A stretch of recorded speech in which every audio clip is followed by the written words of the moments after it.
My name is Clarissa. I'm a doctoral student at the University of Toronto. I'm very happy to be here, absolutely terrified as well, and it's an honor to also be nominated. And I hope it's a very timely subject, I believe, because this morning we also heard from our keynote speaker about self-regulated learning, and I hope we can continue that conversation, especially in the context of learning analytics.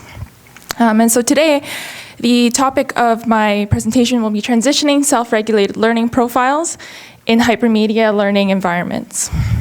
And so first, I'd like to extend my acknowledgements to our collaborators and the extensive team that we have from University of Toronto, my supervisor, Dr. Eunice Jang, as well as our lab, and Dr. Roger Azevedo from the North Carolina State University and his research team.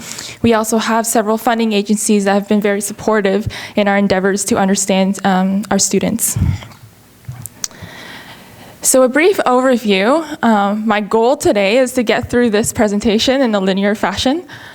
So starting with a purpose, why we're here, also an introduction to our study, as well as the methods, definitely into the results, and then start the conversation with some discussion and next steps that we have. So the purpose of this study, we want to model how learners' self-regulated learning profiles would transition across multiple time points in an intelligent tutoring system.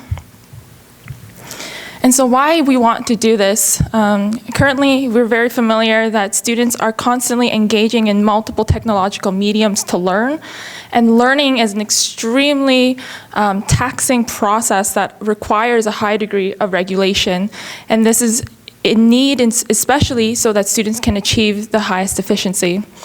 However, students don't naturally adopt these strategic processes as well as strategies in order to acquire knowledge and as well apply it in a practical sense. And so why we're interested in self-regulated learning, one, we understand that it is componential, so we can see it. It includes an accurate monitoring as well as a regulation of a variety of skills. Also illustrated from our keynote speaker this morning, it involves cognitive, metacognitive, motivational, and affective knowledge as well as strategies. It's multiphasic, that would generally include planning, monitoring, and evaluation, and a wealth of literature has illustrated this as a process, self-regulated learning as a process. And so now we need to consider these processes over time because students require a long period of time in order to acquire this SRL strategies. And so the theory that we've adopted here is the item processing theory. And we understand self-regulated learning in typically 4 phases, where students initially have to understand the specific tasks that they've been given. Next, they have to be able to plan, set goals that are relevant towards the task, as well as in the 3rd phase, now they're starting to apply specific learning strategies that are appropriate for the task at hand. And then they're also provided with a platform to evaluate and to adapt these strategies in order to achieve the full cyclical nature of SRL. And in this theory, we also see that there's a context that SRL is embedded in, and it's been theorized to be called COPES, which is the conditions or the tasks that students are engaging in, the operations, the products, so the performance. Students are now evaluated, or the task is evaluated. They get feedback about their performance, as well as the standards that the specific task is measured across against. And so for our particular study, we wanted to understand and apply learning profiling. We want to understand students from a person-centered perspective. But the biggest challenge here is that, how do we capture the interactive nature between information that's being processed and the SRL strategies that are being used? And so this morning, also the keynote speaker alluded to that challenge.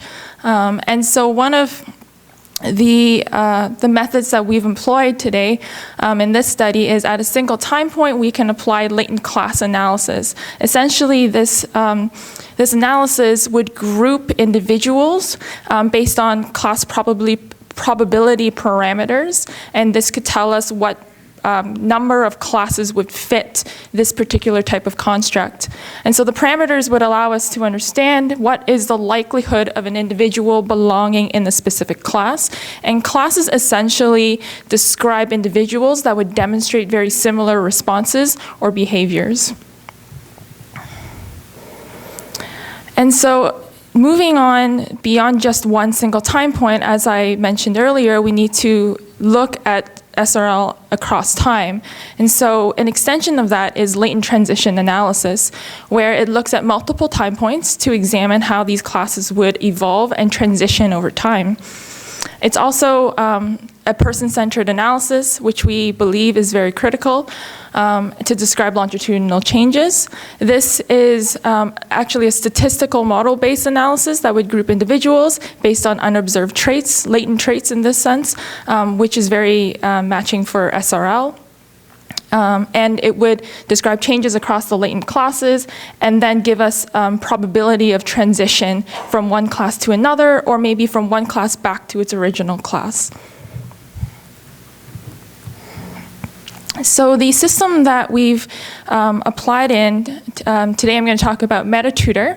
MetaTutor was developed by Dr. Roger Azevedo and his team, and it's an intelligent tutoring system, essentially with SRL embedded within it. And so the system engages students in employing SRL strategies. There are pedagogical agents that would prompt students. And these are high school students, also undergrad students who engage in understanding concepts, for example, like the circulatory system, which is very important for students to understand at this point for an undergraduate course. So these students are encouraged to plan, as well as, sorry, it's a bit small. They're encouraged to plan on the side, that's the SRL palette. They're encouraged to plan as well as apply specific learning strategies. And they're encouraged to now set goals and monitor their own progress as they continue on. And the system is relatively quick. It's not, for hours and hours long. So it's very interesting to see how quickly students' self-regulated learning would evolve in such a short period of time. And so to operationalize the concepts of SRL, we've adopted meta-memory, the theory of meta-memory, where the concepts of students monitoring processes happens in the meta level, and it in turn would affect the object level, which would be the task performance. And so students in the monitoring phases would make judgments based on their ease of learning, how well they understand the material, judgment of knowing, whether they feel that they understand the material, so feeling of knowing judgments, as well as their confidence in the retrieved answers and the product that they are producing. And so for this specific study, we've only looked at two monitoring processes. The system actually collects many more types of monitoring processes, but this is a preliminary stage that we hope to move beyond that. So for today, I'm going to be talking about two specific processes. One is judgment of learning, and two is content evaluation. And judgment of learning essentially is when students assess their own understanding of the material that they're reading. So we can have two dichotomous states. So one student could say, I understand this material, or two, I don't understand this material. With content evaluation, students are now assessing whether the content that they're reading, so the tasks that they're engaging in, whether it's actually relevant to the sub-goal that they select. So like judgment of learning, students can say that yes, this content is relevant to the current sub-goal that I've set, or no, it is not relevant to the current sub-goal that I set. And so moving on to our methods and our participants, the study included 75 students from the experimental group. Essentially, this is the group that has prompt feedback from the pedagogical agents. These students are from 3 major universities in North America, and you can see the demographics. Generally, they're a younger population around 20 years old, and they're generally a pretty smart bunch of kids. They're at 3.3 GPA.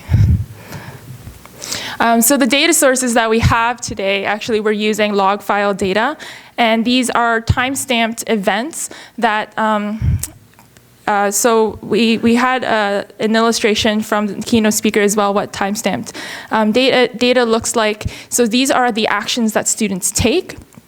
And for our study today, we extracted 2 time points, but certainly we can expand that in looking at multiple time points. Today, we're focusing on 2. Essentially, we looked at beginning of the session and at the end of the session. And we identified the specific instances when the pedagogical agent provided feedback towards the students. And when they had indicated that, yes, you are correct in your JOL, or you are underconfident on your JOL, or no, you are overconfident on your JOL, as well as for content evaluation, incorrect or correct content evaluation. So the application of latent class analysis or latent transition analysis, essentially we use class parameters to identify which model would fit the data source. For interpretation purposes, we use 3 different statistics or class parameters. One is the deviance statistic, as well as the information criterion, the AIC, and the Bayesian information criterion, BIC. And so these values should be the lowest to give us the information that this is the best model to apply. In this study for LTA, we actually conducted latent class analysis, so that's at a single time point. We conducted that initially to first see how many classes of students would be demonstrated, and then we essentially kept that constant, and we tracked it from time 1 to time 2. And so now we're looking at whether probabilities in the LTA, we're looking at if there are probabilities of these students from time 1 transferring to time 2. So these are our LCA results. So as you can see, unfortunately, our AIC and BIC values are not the lowest. However, we did have discussions around this. We did see that the deviance statistic is 1, not 0, but 2, still the lowest value. So we do look at multiple classes, and we try to find the best fit model.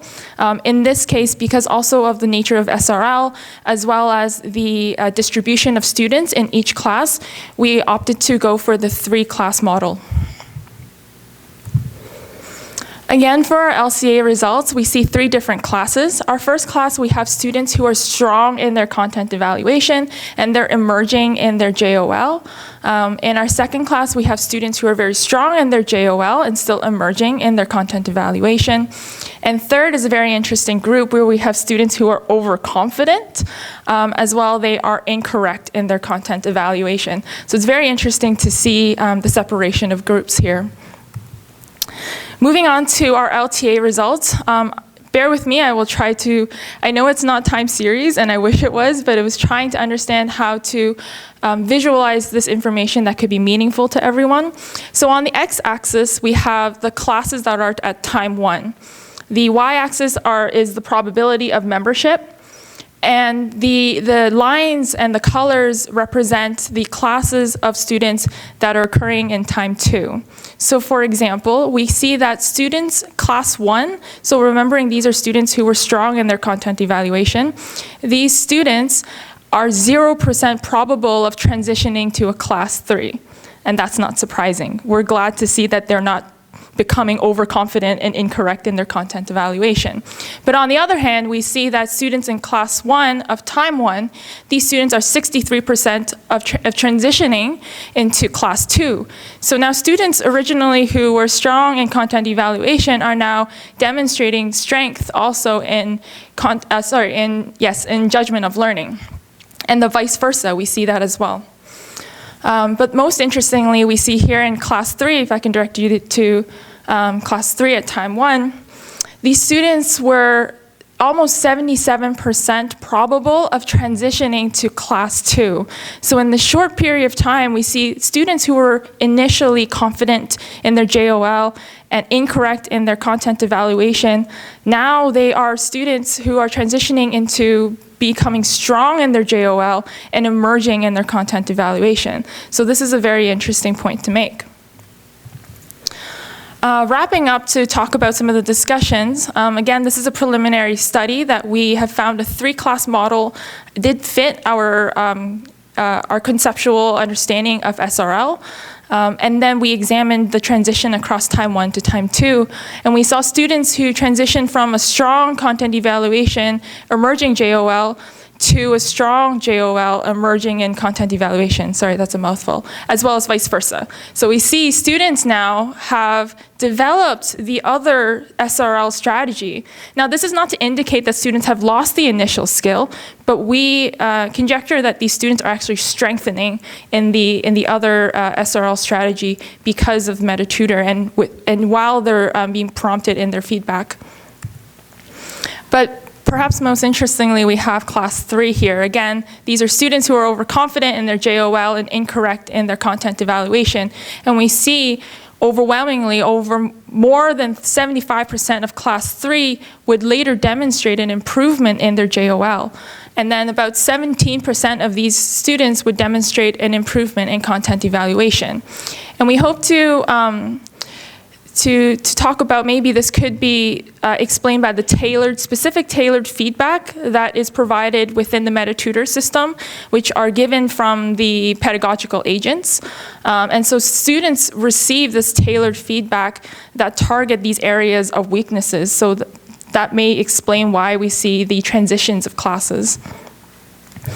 So moving on to some of our next steps. Likewise, I think the question here is, well, what's the outcome? Like, what are you trying to look at? We hope to look at some of the predictive relationships between these transitioning SRL profiles, as well as the ongoing performance outcomes. For example, how are students setting sub-goals? Are they appropriate? How much time do they spend on a task? What is the actual outcome on their quiz? Are they successful, not successful? As well as some of the post-test scores, so later outcomes on performance. So these are some of the next steps that we hope to take. So with that, I end my talk. Thank you very much.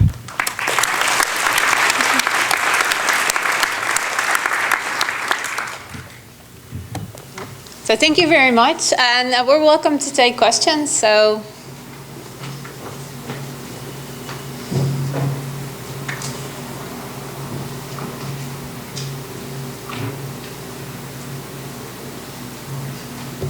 yes. Can you describe whether there were any differences in the number of interactions as a function of class transitioning? That's a very interesting question. Unfortunately, we haven't looked between classes, but certainly I think taking that feedback and looking, between classes how they would interact and how that influences performance would be a next step that we would take. But we didn't look at that just yet, so I can't speak to that currently. Thank you.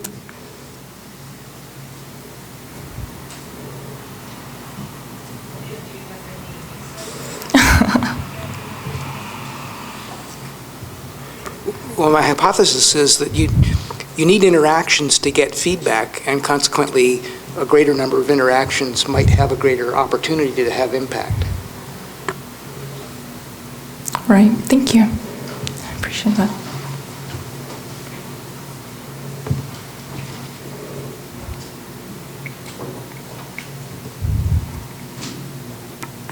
All the way in the back?